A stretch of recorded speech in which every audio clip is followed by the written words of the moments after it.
Hi, I'm Charla with Freezer Meals 101.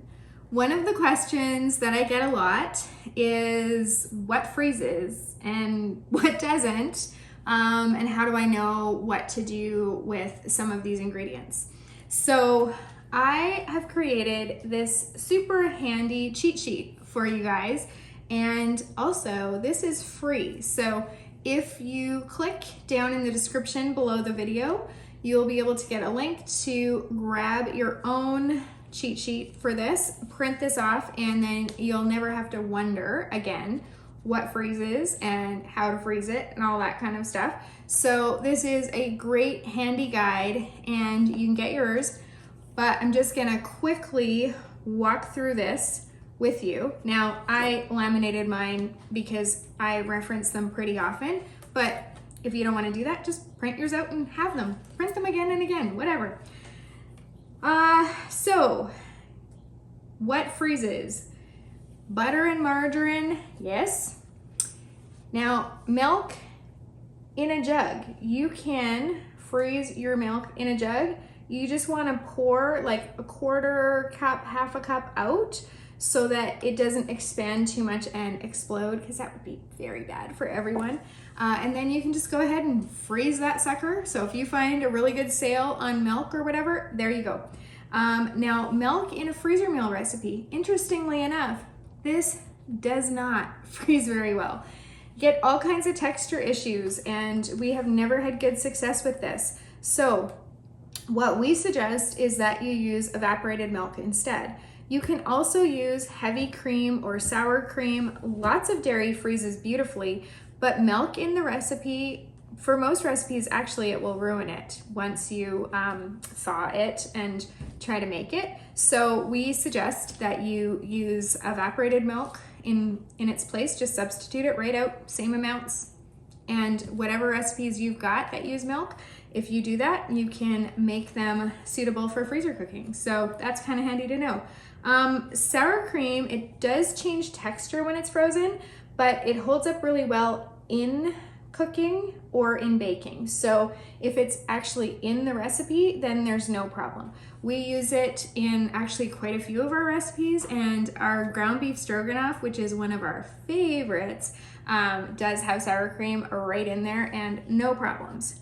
Now, yogurt changes texture quite a bit when it's frozen, but it is fine for using in smoothies. So if you've got yogurt and it's getting ready to expire, then what you can do is you can freeze it. You can freeze it as is, but what I like to do is freeze it in an ice cube tray, because then I can pop those all out and put them in a freezer bag, and then you make sure that you take all the air out of the freezer bag that you can before freezing it, but then you can just take out as many cubes as you want to put in your smoothie. And it works super, super well, and I never have yogurt that goes bad on me because I can always just pop it in the freezer before that expiry date. So cheese, you want to shred it first, then it freezes. Now, when we shred cheese to use it in our meals and we shred large amounts, we add a tiny little bit of cornstarch so that it doesn't clump together. I'm gonna put a link right up here so that you can see exactly how we shred large amounts of cheese when we're gonna be doing it for freezer meal prep. And either way, as long as you shred your cheese, it does freeze. Now, cream cheese changes texture when it's frozen, but when it is mixed into a recipe, it is fine. Actually, it's delicious. We use it in our buffalo chicken dip that we freeze. We use it in a couple of really lovely pastas, like that nice rich pasta sauce. Anyway, so that works in a recipe, but not on its own. Cottage cheese also freezes well within a recipe. So if you've got a lasagna or those really amazing like sausage stuffed shells with the cottage cheese, freezes nicely. Custards don't freeze well. That is our dairy section. Now for eggs and meat, eggs will freeze raw if they're taken out of the shell first and mixed with a bit of salt. Cooked eggs do freeze when they're scrambled, but you don't want to freeze hard-boiled eggs. because those get rubbery. And even your scrambled eggs, like I prefer to have it in something. So I find it's okay and the texture holds up if it's in a like a breakfast burrito or something like that, or breakfast quesadillas we do a fair bit, and that holds up well. The other thing that we do for eggs is we have an amazing scrambled egg bites recipe, and those are just like those, you know, the coffee chain. I don't know if I'm allowed to say the name of coffee chains on here, but anyway, that very famous coffee chain where you can go through their drive-through and get egg bites. Well, with these scrambled egg bites, you can make your own, and you can microwave them on a paper towel in the morning before you get going somewhere. And it's pretty awesome because you can put whatever you want in there. You can make them totally to your liking, and they work really well. And a fraction of the price, of course, of those drive-through ones. So that's my thoughts on eggs. Okay. For ground meats, you want to package and seal them really well to prevent freezer burn. And of course, again, with absolutely everything, you need to make sure that there is as little air or no air, because air really causes that freezer burn. So that is across the board with absolutely everything here. You want to be really careful about the air. Chicken, again, you want to package and seal it well to prevent freezer burn. Pork, exact same thing. Seafood, same thing. Luncheon meats, same thing. Did you know you could freeze luncheon meat? Now, there's another idea to save you some money for when you've got something that's getting close to the expiry date, or if, you know, schools get canceled for a bit or whatever and you're not needing to use them for a while, you can just go ahead and package them in more than just the original packaging. So you'd want to put them like in a resealable freezer bag, get all the air out and put them in your freezer, but you can save them that way. Now, any kind of citrus fruit, like, well, not any kind, but melons, lemons. Melons is not citrus, sorry. But citrus like lemons, limes, and grapefruit and melons don't freeze well. So you want to avoid that. Now, lemon juice and lime juice within a recipe freeze beautifully, but the actual fruit itself, don't do that. Now, all fruit juices freeze well, and like I said, with the lemon and lime, that's included in there. Now, oranges don't freeze well, so they are like that other citrus, but the orange sections do freeze well within a recipe. So we have a few recipes that call for the mandarin orange sections, and that works out just fine. Grapes, they can only be frozen if you're planning to eat them frozen. And I freeze grapes all the time. I'll put a link here to one of my freezer snack recipes where I show you how I freeze grapes for my kids to eat as snacks, and they love them. But again, you don't want to, like, grapes that are frozen and then thawed, yuck. Grapes that are frozen and you eat them frozen, amazing. Okay, apples and pears, you want to core, peel, and slice them, then place some lemon juice with them in a resealable freezer bag, and that will keep them from browning, and then you can use them in baking. Now, they're not gonna have the right texture if you're just wanting to like crunch down on an apple. For that, you just wanna eat your fresh apples. Peaches, you're gonna peel, pit, and slice them, and then place them in a resealable freezer bag for baking, for use in baking. Berries freeze really well. I've got a video, again, I'll put the link right there. That video is on freezing Saskatoons, which are my favorite berry, but that works, that exact method works for freezing blueberries, raspberries, strawberries, whatever kind of berry you want to use that method, and they freeze beautifully. Now, cucumbers, lettuce, sprouts, and radishes do not freeze ever. Ever. Don't try any way, shape, or form. Do not in a recipe, not out of a recipe, not ever. This is a bad idea. So stay away from those. Celery, peppers, and onions, they don't freeze well on their own, but they freeze beautifully within a recipe. And we use those all the time in recipes. Mushrooms, You can saute them first before freezing them on their own. Now, if it's mushrooms within a recipe, you can put them in raw and they will work when you're reheating and all the things. So mushrooms are in general pretty good, but you don't want to take like a mushroom and freeze it by itself. Now, potatoes.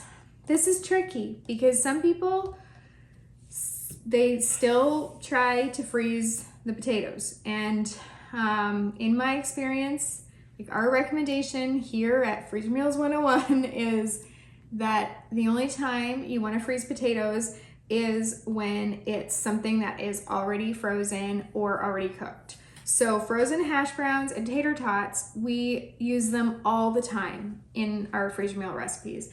They're versatile and you'll never have a problem. Now, as far as cooked potatoes go, we do freeze mashed potatoes. And you can also freeze mashed potatoes in something like a shepherd's pie, or we've done like a turkey casserole that has the mashed potatoes on top. So you can freeze potatoes when they're cooked. But if you want to freeze potatoes raw, you're going to end up with issues. They go brown, the texture is, it's bad. It's bad. I know people do it, but then they wonder why the recipe failed. So our recommendation is to never use potatoes unless they're already frozen or cooked. Now with herbs, I have my beautiful herb garden, so I grow my own herbs. I love having the fresh herbs, but if sometimes they get a little high and I haven't used them, so then if I want to freeze them, you can freeze them in an ice cube tray with a little bit of water. Then once they're frozen, you can take them out, and just like you did with the yogurt cubes, you want to put them in their own resealable bag and leave that in the freezer. Now with nuts, those seal well in a resealable freezer bag. Okay, now for baking items, baking chips like chocolate chips, butterscotch chips, all those things, those seal well in a resealable freezer bag. It's a great way to keep them fresh. Like if you are one of those people that only bakes at Christmas time, and then you didn't get quite as much baking done as you thought you would, and you're not going to bake again for another year, this is a great way to keep those fresh, is put them in your freezer and you don't have to think about them again until the next time the holidays roll around. Now, bread freezes well, but again, you want to make sure that it's sealed really well. Loaves like banana loaf, zucchini loaf, those kind of things, those freeze really well. With buns, you want to put them in plastic wrap before you put them in the freezer, again, to prevent freezer burn, or you can do them in plastic wrap and then in a freezer bag. Like, you want to seal them really, really well. Cookies and brownies, again, just as long as you package them well, those are going to seal great. I always do my holiday baking ahead and then put them in either plastic containers, but I layer parchment paper or wax paper in between the layers and make sure that I fill them pretty high so there's not a lot of air in there, or I do them in resealable freezer bags and get all the air out. Now with cookie dough, you want to place your cookie dough balls on a cookie sheet, freeze that, and once it's completely frozen, you transfer the balls into a large resealable freezer bag, put that in the freezer, and this means you will have cookies ready to bake fresh, and you get that awesome smell of cookies baking in your house and all of those things.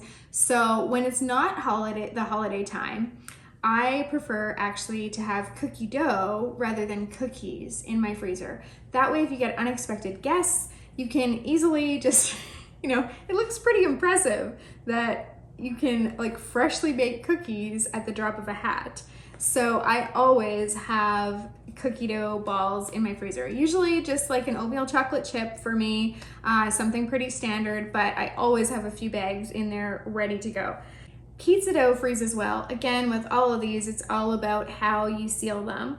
Pie dough, same thing, freezes well. Now, waffles and pancakes, you want to place them on a cookie sheet until they're frozen and then transfer them to the bag. This is to prevent them from sticking together, and it is key. We do this all the time. We also do this with French toast. Again, we just lay it on in a single layer on the cookie sheet, and then when we go to make it, and then we transfer it to the freezer bag, and then when we go to make it, then we just take out as many as we need. For us, for waffles, pancakes, and French toast, we like to heat them in the toaster. Or if you have a toaster oven, that works really well. We like them to have like that, crunch on the outside. If you don't mind them being a little bit soggy, then you can heat them in the microwave, but we really like the texture of heating them in the toaster. Waffles, pancakes, and muffin batter freezes well. Muffins freeze well. I have a video, I will put it there, on freezing muffins. Now, of course, it's not rocket science. You bake your muffins, you put them in the freezer bag, but the video shows a method where you can freeze the muffins before they're baked and then bake them up fresh again so that you get like that smell through your house and so that you can have fresher muffins. Then we've got pasta. Now, if you want to freeze dry pasta, that's totally fine, and we do that. Sometimes we measure out the exact amount of pasta that we're going to need to add into a recipe. Like, let's say we've got a minestrone soup or something.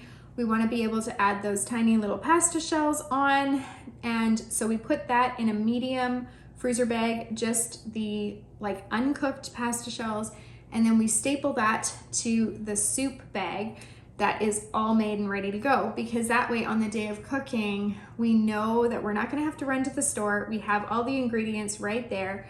We can just, obviously remove the staples first, and then when the soup is almost cooked, we can add in the noodles. It can finish cooking. They're already measured. It's a lot less work. So we do that with a lot of our recipes, is measure that out and freeze them like that. If you want to freeze cooked pasta, we do that within some of our recipes, but you want to cook the pasta to just a little bit under al dente, because when you reheat that meal, the pasta is going to cook a little bit more, and you don't want mushy pasta. So the trick to not end up with mushy pasta when you're freezer cooking is to cook it to just below al dente, slightly undercooked. Okay, now rice, again, you can cook it to slightly undercooked. Rice freezes great even on its own. Like, if you have leftover rice from a dinner that you've made, you can put it in a freezer bag, freeze it, and then the next time that you need a side of rice, you've got it already made. I know rice is pretty easy to cook up, fresh, but if you ever have leftovers or whatever, that's a nice thing to know. And as far as like within recipes, we do it all the time. We cook rice, and then you've got your cooked chicken or cooked beef or whatever, and then everything is already cooked, and all it needs to be done is reheating. So we've got quite a few recipes that are like that, and they're so handy. So rice works well. Broths and soups freeze well. So sauces, the general rule is that they freeze well. But if you've made a sauce that has a thickener in it, like flour or cornstarch, that will separate when you thaw it. So what we always do for our freezer meals is, if the recipe calls for, cornstarch or flour to be added to the sauce towards the end of cooking or whatever, we just make a note on the bag to add that, so that on the day of cooking, we add it in. We never do it before and put it in the freezer, because we don't want our sauces to separate. So that is our little sauce freezing trick. Okay, that was just a really quick rundown, but like I said, you can get this cheat sheet for yourself so that you never have to second guess what freezes and what doesn't.